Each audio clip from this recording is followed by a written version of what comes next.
आज हम क्लास 12 का बिजनेस स्टडीज़ करेंगे। हम पिछला वीडियो जो बिजनेस स्टडीज़ का अपलोड किए थे वो बुक 1 का सेकेंड चैप्टर का किए थे। वो चैप्टर था प्रिंसिपल्स ऑफ मैनेजमेंट, और प्रिंसिपल्स ऑफ मैनेजमेंट का जो है हम प्रिंसिपल्स ऑफ मैनेजमेंट डिस्कस कर चुके थे।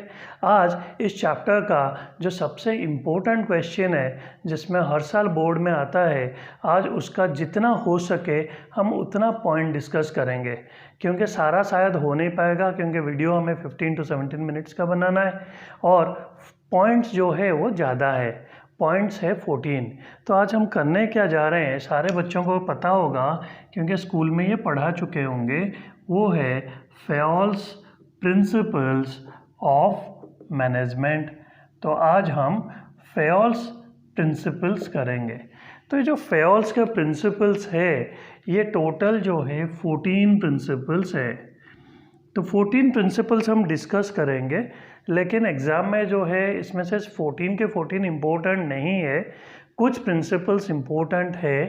8 to 10 प्रिंसिपल जो है बहुत ही इम्पोर्टेंट है, ज़्यादातर उसमें से क्वेश्चंस आता है, लेकिन हम पूरा 14 के 14 याद करेंगे। और 14 के 14 कैसे याद कर पाओगे उसके लिए मैं जो है कुछ ना कुछ एक्रोनिम बना के याद करवा दूंगा, और हर पॉइंट को तोड़ तोड़ के जो है हम पढ़ेंगे ताकि हमें याद रखने में दिक्कत ना हो।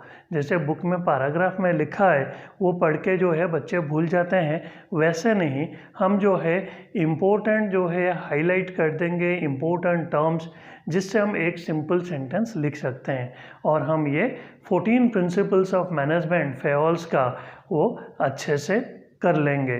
तो आज जो है 14 से हम इतना ही करेंगे।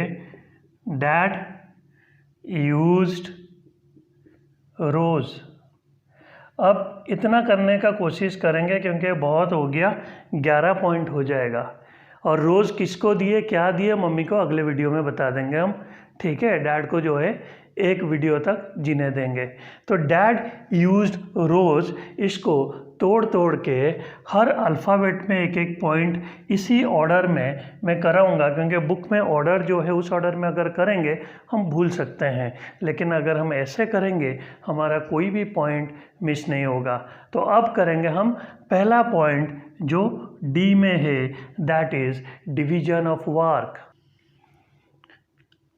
अब पहला पॉइंट डैड यूज्ड रोज से डी से क्या करेंगे हम, डिवीज़न ऑफ वर्क। यहाँ पर हमें क्या है, 2 लाइन आना चाहिए, तो हम क्या करेंगे, इसको टुकड़े में तोड़ दिए हैं 4 पार्ट में, इसमें से याद रखना आसान होगा, अगर समझ जाएंगे तो कुछ भी 2 लाइन लिख सकते हैं। पहला चीज़ क्या है, डिवीज़न ऑफ वर्क, नाम से ही पता चल रहा है कि वर्क को डिवाइड किया जाता है। कैसे, एक अगर काम है उसको छोटे छोटे जॉब में या टास्क में, the work is divided into small task और जॉब, एक छोटा सेंटेंस हो गया। दूसरा, ऐसा जो है स्मॉल टास्क और जॉब में क्यों करते हैं, इंटेंशन क्या होता है, ताकि to produce more with the same effort, उतने ही मेहनत से ज़्यादा प्रोडक्शन होगा। उतने ही मेहनत से ज़्यादा प्रोडक्शन कैसे होगा, सारा रिलेट करके पढ़ेंगे। वो तभी होगा जब अननेसेसरी वेस्टेज नहीं होगा। तो रिडक्शन ऑफ अननेसेसरी वेस्टेज या अननेसेसरी मूवमेंट, तो थकान कम होगा। जो फालतू मूवमेंट फालतू काम हो रहा था वो अगर हटा देंगे तो प्रोडक्टिविटी बढ़ जाएगा। तो इससे क्या होगा, वही काम कर करके जब काम को बांट दिया गया 4 लोगों में, तो वही काम सेम बंदा करेगा रोज, तो रिपीटेशन के कारण, due to repetition of work from generalist, he और सी विल बिकम स्पेशलिस्ट। तो this leads to specialization of work, तो इससे स्पेशलिस्ट बन जाएंगे। तो इससे दोनों को फ़ायदा, उसको सैलरी ज़्यादा मिलेगा, बोनस वगैरह मिलेगा वर्कर को, और ऑर्गेनाइजेशन को फ़ायदा, उनका प्रोडक्शन बढ़ जाएगा। तो ये गाइडलाइन जो है डिवीज़न ऑफ वर्क, ये 2 मार्क का आता है। ये 1 मार्क आप पहचानने के लिए, 2 मार्क एक्सप्लेन करने के लिए, तो ये 2 मार्क का एक्सप्लेनेशन के लिए मिल जाएगा, और पहचानने के लिए डिवीज़न ऑफ वर्क 1 मार्क। तो मैक्सिमम कोई भी प्रिंसिपल आएगा वो 3 मार्क का आएगा। तो पहला प्रिंसिपल हमारा डैड का डी से डिवीज़न ऑफ वर्क ख़त्म हो गया। अब हम करेंगे नेक्स्ट। अब डैड में से हम ए वाला पॉइंट करेंगे, उसी ऑर्डर में कर रहे हैं, बुक के ऑर्डर में नहीं। तो ए में क्या है, ऑथोरिटी एंड रिस्पॉन्सिबिलिटी। ये ऑथोरिटी एंड रिस्पॉन्सिबिलिटी कभी 3 का आता है, कभी 4 का आता है। तो ये थोड़ा ज़्यादा पॉइंट लिख दिए, 5 पॉइंट करके उसको तोड़ के करेंगे। तो ऑथोरिटी एंड रिस्पॉन्सिबिलिटी, पहले 2 लाइन हम, 1 लाइन ऑथोरिटी के बारे में लिख देंगे और 1 लाइन रिस्पॉन्सिबिलिटी के बारे में लिख देंगे। तो पहला लाइन जो है, और मैं हट जाऊंगा तो आप लोग चाहो तो स्क्रीनशॉट भी ले सकते हो, ताकि जब पढ़ोगे तो ऐसे बुलेट्स बना के पढ़ सकते हो, तो इजी हो जाएगा याद रखने के लिए। तो ऑथोरिटी क्या है, ऑथोरिटी, ये पहला लाइन ऑथोरिटी और दूसरा लाइन रिस्पॉन्सिबिलिटी है। ऑथोरिटी मतलब to give order, authority is the right to give order and obtain obedience, तो ये ऑथोरिटी हो गया। उसी तरह रिस्पॉन्सिबिलिटी क्या है, the obligation to complete the job, job जो उसे दिया गया है वर्कर को, वो उसे कंप्लीट करना, लेकिन ये नहीं कि मन मर्जी कंप्लीट करे। इसीलिए सबसे इम्पोर्टेंट चीज़ जो है वो लास्ट में लिखा है, दैट इज़ ऑन टाइम। अगर 2 दिन में काम करके देने के लिए बोले हैं तो 2 दिन में करके देगा, तभी वो ओबे किया। अगर 10 दिन में ला रहा है तो फिर तो डिसोबे किया, फिर तो जानबूझ के परेशान कर रहा है। तो अब 2 लाइन हमारा ऑथोरिटी और रिस्पॉन्सिबिलिटी में हो गया। अब तीसरा लाइन क्या होगा, हमें इम्पोर्टेंट चीज़ ये समझना होगा कि authority and responsibility they go hand in hand, वो साथ ही चले जाते हैं। जैसे कि सपोज़ मैं एक ड्राइवर रखा, तो ड्राइवर को गाड़ी का चाबी दिया कि भाई गाड़ी लेके जाओ और जाके पापा को ऑफिस से लेकर आओ, तो उसे वो पावर मिल गया गाड़ी चलाने के लिए, ऑथोरिटी। साथ ही साथ रिस्पॉन्सिबिलिटी अपने आप उसके पास चला गया कि गाड़ी सही सलामत से चला के लेकर आएगा, कि कहीं ठोके ना, ठीक है, केयरफुली। तो ऑथोरिटी जब भी किसी को दिया जाता है, रिस्पॉन्सिबिलिटी अपने आप चला जाता है। So that is why it is rightly said, authority and responsibility they go together, they go hand in hand, और there must be a balance between them. So we need to strike a balance between authority and responsibility. तो ये तीसरा point हो गया।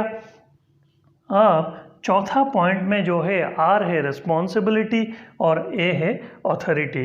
Responsibility without authority makes executive less interested.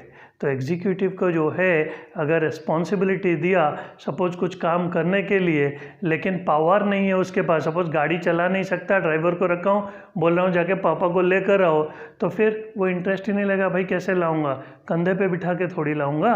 तो गाड़ी चलाने का ऑथोरिटी देना जरूरी था। उसी तरह दूसरा पॉइंट, ऑथोरिटी विदाउट रिस्पॉन्सिबिलिटी, अगर उसको ऑथोरिटी गाड़ी दे दिए लेकिन उसका कोई जिम्मेदारी नहीं है, मन मर्जी गाड़ी चला रहा है, ठोक रहा है, गाड़ी का मिसयूज कर रहा है, तो उससे ऑर्गेनाइजेशन में भी ऐसे हो सकता है, मैनेजर एरोगेंट हो जाएंगे अगर खाली वो ऑथोरिटी उन्हें मिला, रिस्पॉन्सिबिलिटी नहीं रहा, they can abuse their managerial powers.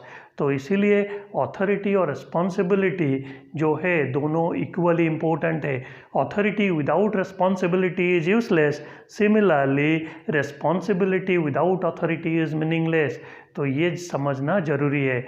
और एग्ज़ाम में एक ऐसे क्वेश्चन देंगे, कोई सिचुएशन दे देंगे जिससे तुम्हें समझना पड़ेगा वो कौन सा प्रिंसिपल के बारे में पूछ रहे हैं। जैसे कि सपोज क्लास में जो है क्लास टीचर किसी बच्चे को, मॉनिटर को रिस्पॉन्सिबिलिटी दे के कि भाई क्लास का देखना, मैं अभी टॉयलेट से आ रहा हूँ कि शोर शराबा ना हो, तो मॉनिटर को ये जिम्मेदारी दे के गए। जब गए तब क्या हुआ, बच्चे शोर शराबा कर रहे थे, उस टाइम सपोज प्रिंसिपल आ गए। तो जब प्रिंसिपल आए तो उस केस में जो मॉनिटर जो है वो क्लास को संभाल नहीं पा रहा था, हल्ला गुल्ला हो रहा था। तो अब क्वेश्चन आएगा, ये कौन सा प्रिंसिपल के ऊपर बेस्ड है, कौन सा मैनेजमेंट प्रिंसिपल के ऊपर बेस्ड है।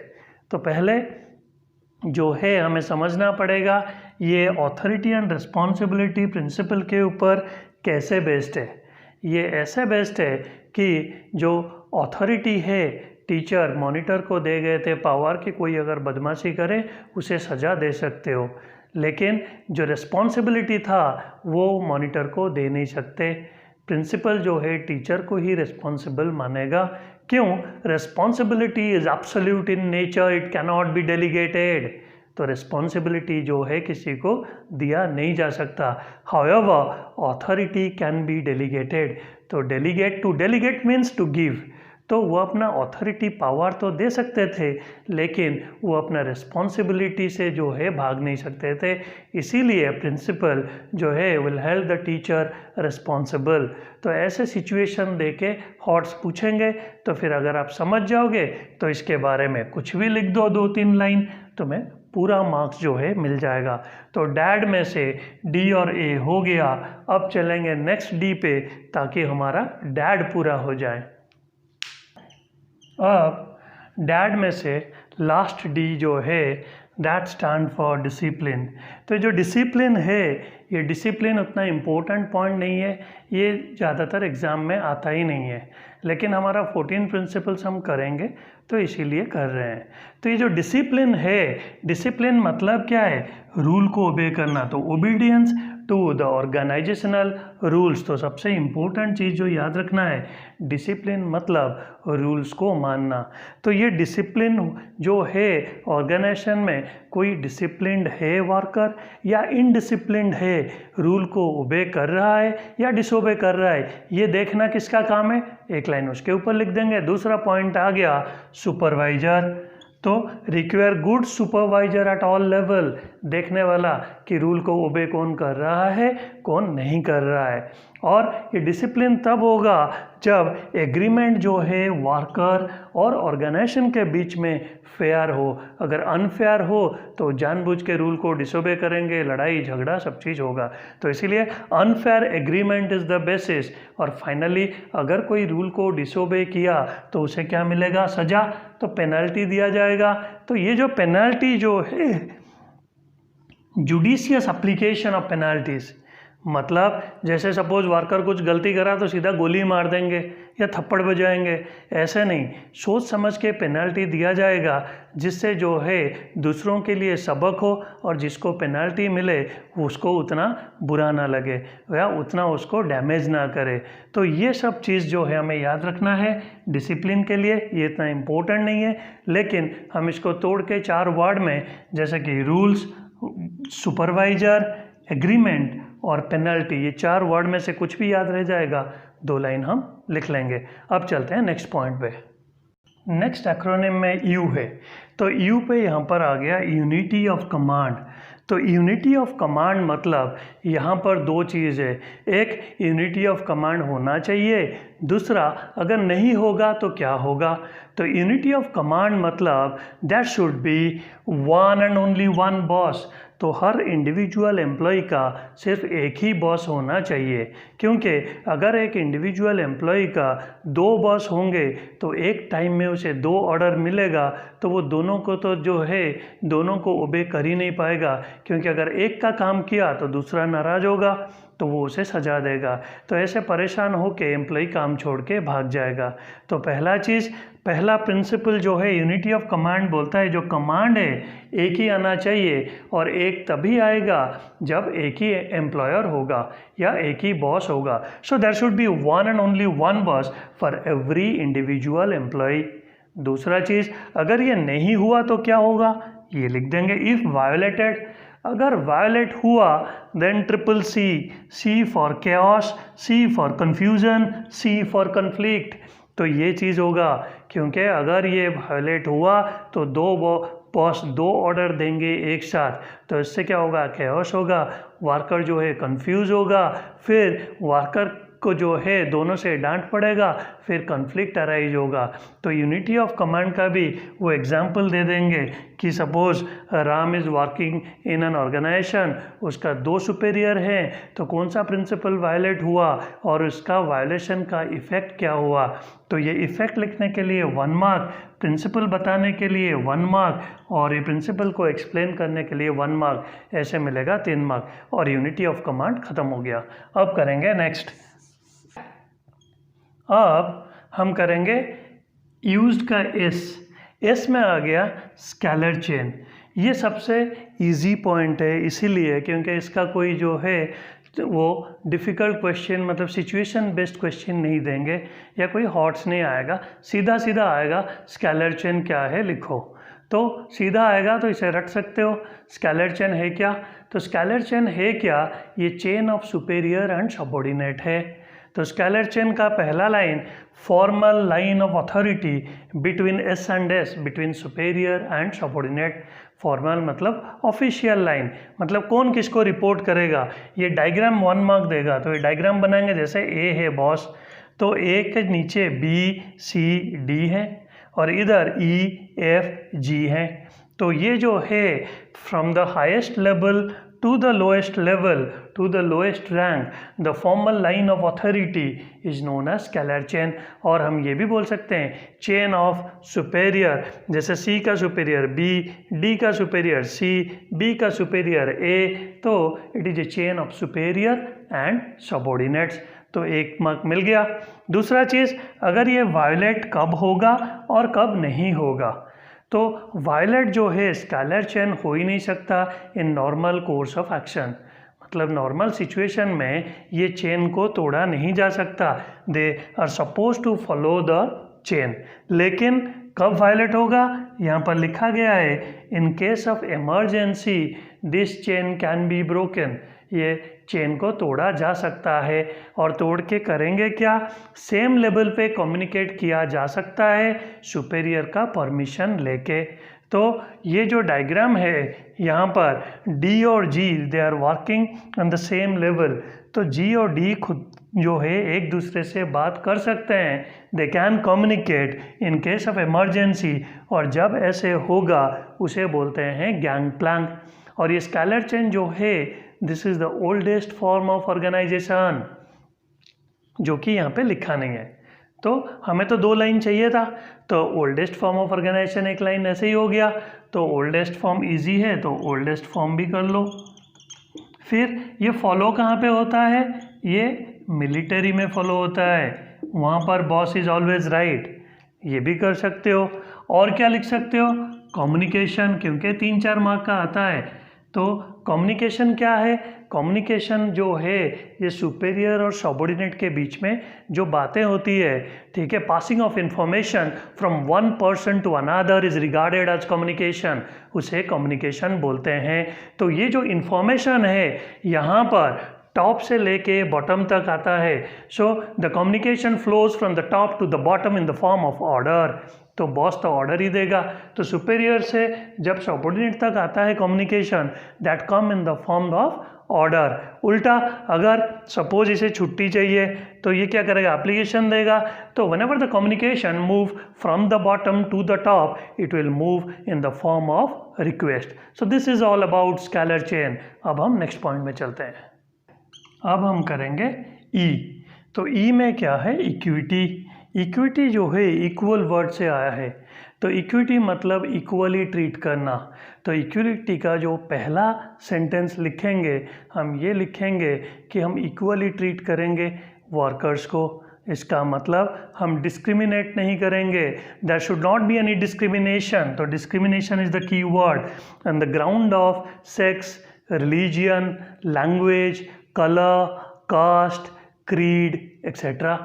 तो किसी भी बेसिस पे गोरा या काला, हिंदू या मुस्लिम, मेल या फीमेल, रिलीजियन, किसी भी बेसिस पे जो है हम डिस्क्रिमिनेट नहीं करेंगे। तो ये प्रिंसिपल इक्विटी जो है ये गाइडलाइन ये बताता है। दूसरा चीज़ इसमें एम्फासाइज किस पे है? Kindliness and justice. Manager should be kind towards his worker, just towards its worker. तो अगर काइंडली और जस्ट होगा तो होगा क्या? रिजल्ट। तीसरा लाइन रिजल्ट है। It ensures loyalty and devotion.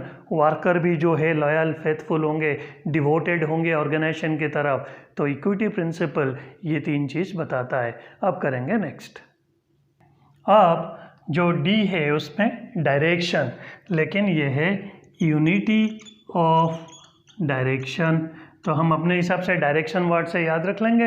ये है यूनिटी ऑफ डायरेक्शन प्रिंसिपल या गाइडलाइन। तो ये यूनिटी ऑफ डायरेक्शन में स्क्रीनशॉट ले सकते हो। क्या लिखा गया है? अगर ऑब्जेक्टिव सेम हो, यहाँ पे लिखा गया है each group of activity having the same objective अगर ऑब्जेक्टिव सेम हो there must be one head and one plan. एक ही दिमाग होना चाहिए, एक ही रास्ते से। सपोज कहीं मुझे जाना होगा, अगर मैं दोस्त के साथ जाऊंगा, हम दोनों अगर लड़ेंगे कि नहीं इस रास्ते से जाओ उस रास्ते से जाओ, तो हम कभी पहुंच नहीं पाएंगे डेस्टिनेशन में। उसी तरह ऑर्गेनाइजेशन को अपने गोल तक अगर पहुंचना है तो एक हेड और एक प्लान होना ज़रूरी है।